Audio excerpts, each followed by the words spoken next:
के बारे में जानने। दोस्तों शायद आप जानते ही हो कि इस दुनिया में अल्काट्राज जैसी कोई भी जेल मौजूद नहीं, क्योंकि ये पूरी दुनिया में ही अपने सिक्योरिटी सिस्टम की वजह से बहुत मशहूर है। इसकी मजीद क्वालिटीज के बारे में आपको बताऊंगा, मगर इससे पहले आपको बताता चलूं कि इस बेहद सिक्योर जेल में से भी कई बार लोगों ने भागने की कोशिश की है, लेकिन कोई भी इतना फेमस नहीं हुआ जितना जून 1962 में होने वाले एक वाक़ये ने इसे मशहूर कर दिया। अब जिनको नहीं पता कि अल्काट्राज क्या चीज है और ये इतनी मशहूर जेल क्यों है, तो मैं आपको बताता चलूं कि इसे 1934 में बनाया गया था और 1963 में इसे हमेशा के लिए बंद कर दिया गया। दोस्तों कमाल की बात यह है कि ये पूरा जेल एक आइलैंड पे बना हुआ है, जो कि अमेरिका के सैन फ्रांसिस्को कैलिफोर्निया के साइड पे लगभग 3 किलोमीटर के फासले पर समुद्र के बीचों बीच मौजूद है। अगर एक लम्हे के लिए मान भी लिया जाए कि इस जेल की सिक्योरिटी को तोड़कर कोई कैदी भाग भी निकले, तो भी वो खुद को एक नई मुसीबत में पाएगा। वो किस तरह से 3 किलोमीटर लंबा और गहरा तरीन समुद्र पार कर सकेगा।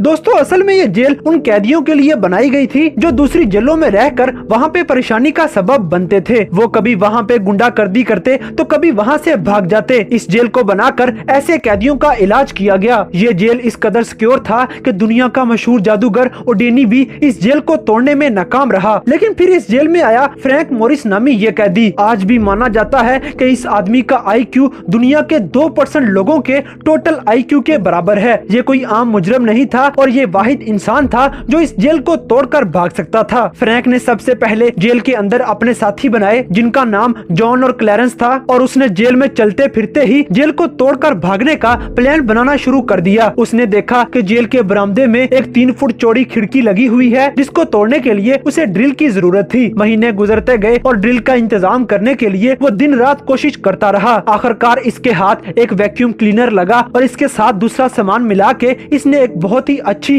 ड्रिल मशीन तैयार कर ली। पूरे 6 महीने का वक्त लगा के फ्रैंक और उसके साथियों ने इस पूरे वक्त के दौरान अपना भागने का तमाम सामान इकट्ठा किया और फिर उस ड्रिल की मदद से अपने सेल्स की दीवारों को काटने का काम किया। इन दीवारों को काटने के दौरान सबसे ज्यादा आने वाली मुश्किल बात यह थी कि इस ड्रिल को चलाते हुए आवाज बहुत पैदा होती थी, लेकिन चूंकि मोरिस बहुत ज्यादा शातिर इंसान था इसलिए वो इस मुश्किल का इंतजाम पहले ही कर चुका था। इस जेल में हर शाम कैदियों के सुकून के लिए पियानो के गीत चलाए जाते थे, तो उसने इसी का फायदा उठाते हुए जब भी पियानो चलाई जाती तो ये मशीन को चलाता ताकि मशीन की आवाज बाकी लोगों तक ना पहुंच सके। हर रोज ये इसी पियानो के शोर के दौरान अपना काम करता रहा और इस तरह वो हर रोज अपनी दीवार को किसी कपड़े से ढक देता था। दोस्तों इसके अलावा फ्रैंक एक और काम भी कर रहा था कि वो अलग अलग तरह के चेहरे भी बना रहा था। मतलब कि उसे जो भी अखबार पढ़ने के लिए दिया रहता तो वो उस अखबार को वापिस देने या फेंकने की बजाय अपने काम के इस्तेमाल में लाता और उससे मुख्तलिफ किस्म के चेहरे तैयार कर लेता। आखिरकार भागने वाली रात तक उसने 4 ऐसे चेहरे बना डाले थे। इसके अलावा उसने जेल में रहते हुए पुलिस एहलकारों के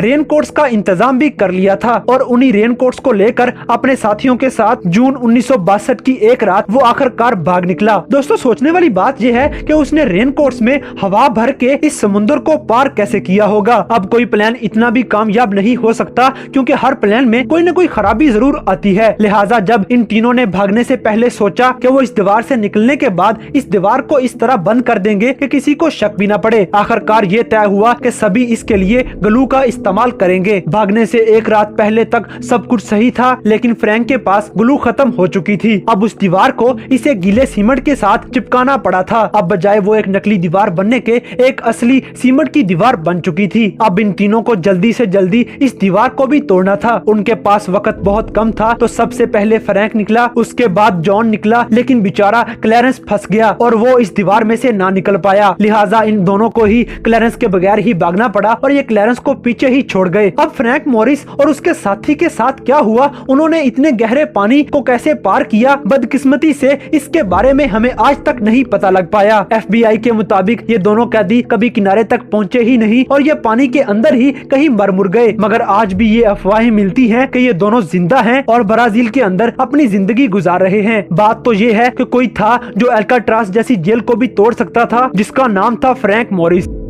नंबर 2, योशी शिशातोरी। दोस्तों अब बात करते हैं अगले वाक्य की, जिसके बारे में जानने के बाद आप सच में हैरान रह जाएंगे, क्योंकि मैं बात कर रहा हूँ योशी शिशातोरी की, जिस आदमी के बारे में कहा जाता है कि इसे दुनिया की कोई भी जेल अपने अंदर कैद नहीं रख सकती, क्योंकि कैद में रहने से जिस कदर नफरत इस आदमी के अंदर मौजूद थी, इतनी नफरत आज तक दुनिया के किसी भी कैदी में नहीं देखी गई थी। ये जापान का रहने वाला था और एक वक्त ऐसा भी आया था कि लोग इसे जादूगर समझने लगे थे। उस दौर में जापान की जेलों को तोड़ना एक आसान काम हुआ करता था, लेकिन आहिस्ता आहिस्ता इनकी सिक्योरिटी को बढ़ाया गया, जिसकी वजह से इसके भागने के चांसेस बहुत कम हो चुके थे। लेकिन इतनी सिक्योरिटी बढ़ाने के बाद भी ये माना जाता था कि योशी को कोई भी जेल कैद नहीं रख सकती। योशी को चोरी और कत्ल के इल्जाम में अरेस्ट किया गया था और अरेस्ट करने के बाद उसे अमोरी जेल में रखा गया था, लेकिन सजा के 3 साल गुजरने के बाद ही उसने अपनी हथकड़ी की चाबियां चुरा ली और वहां से भाग निकला। दोस्तों इसके बाद फिर से योशी को पकड़ लिया गया और इस बार उसे अकीटा जेल में रखा गया। अब की बार ये माना जा रहा था कि इस जेल से योशी कभी भी नहीं भाग सकता, लेकिन जो किसी ने नहीं सोचा था वो यहाँ पे हो गया। इस वीडियो में आप देख सकते हैं कि इस जेल के हॉल में ऊपर एक एयर वेंट लगा हुआ था, तो योशी हर रात इन कड़ियों पर चढ़ के रोजाना एक शीशे को बाहर धकेलने की कोशिश करता रहता था। आखिरकार योशी ने एक ऐसा शीशा चुन लिया जो कि बाकी तमाम शीशों की निस्बत ढीला पड़ चुका था, और फिर फाइनली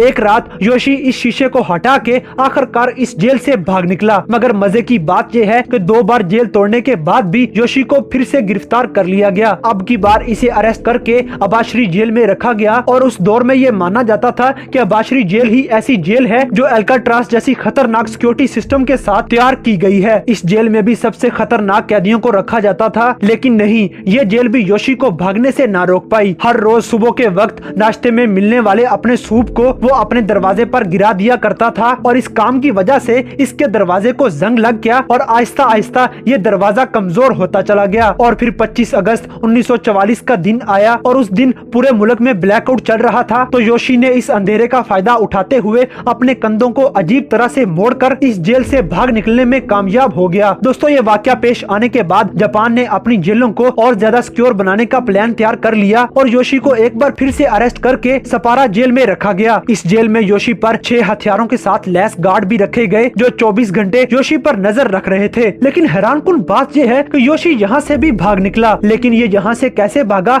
ये आपको मैं बताता हूँ। यहाँ पे मौजूद सिक्योरिटी गार्ड ने 2 बड़ी गलतियाँ की। पहली तो ये कि इन्होंने इसके सेल में इतना काम किया कि ये यहाँ से ना भाग सके, और इन्होंने छत और खिड़कियों पर इतना सिक्योर काम किया, लेकिन फर्श पर इन्होंने कोई ध्यान ही न दिया। और दूसरी गलती ये की कि इन्होंने योशी को हथकड़ियां ही नहीं लगाई थी। अब की बार योशी ने फर्श तोड़कर यहाँ से भाग निकलने का प्लान बनाना शुरू कर दिया, और फिर आखिरकार इस फर्श को खोदकर योशी चौथी बार भी इस जेल से भाग निकला।